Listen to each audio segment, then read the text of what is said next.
pemirsa, secangkir pengharapan untuk mengawali hari ini, mempelai datang, songsonglah dia.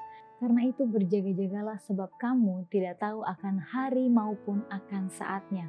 Matius 25 ayat 13. Pengumuman mempelai datang, songsonglah dia pada musim panas tahun 1844 menyebabkan ribuan orang dituntun untuk mengharapkan kedatangan Tuhan yang segera. Pada waktu yang ditetapkan, mempelai datang bukan ke dunia ini sebagaimana diharapkan oleh orang-orang, tetapi kepada yang lanjut usianya di surga, kepada pernikahan penerimaan kerajaannya. Mereka yang telah siap sedia masuk bersama-sama dengan dia ke ruang perjamuan pernikahan, lalu pintu tertutup. Mereka tidak akan hadir secara pribadi pada pernikahan itu, karena pernikahan itu berlangsung di surga, sementara mereka ada di atas dunia ini. Pengikut-pengikut Kristus menanti-nantikan tuannya yang pulang dari pernikahan itu. Tetapi mereka harus mengerti pekerjaannya dan mengikuti dia oleh iman sementara dia pergi ke hadirat Allah. Dalam pengertian inilah mereka dikatakan pergi ke pernikahan. Dalam perumpamaan itu, hanya mereka yang mempunyai minyak dalam buli-buli dan dalam pelitanya saja yang masuk ke perjamuan nikah itu.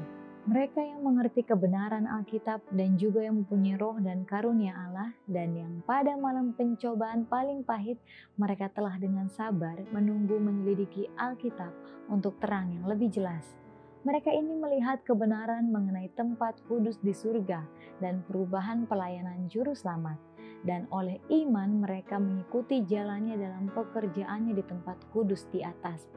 Dan semua yang melalui kesaksian Alkitab menerima kebenaran yang sama, mengikuti Kristus oleh iman, dan pada waktu ia masuk ke hadirat Allah untuk melaksanakan pekerjaan pengantaraan yang terakhir dan pada penutupannya menerima kerajaannya, semuanya dilambangkan sebagai memasuki pernikahan.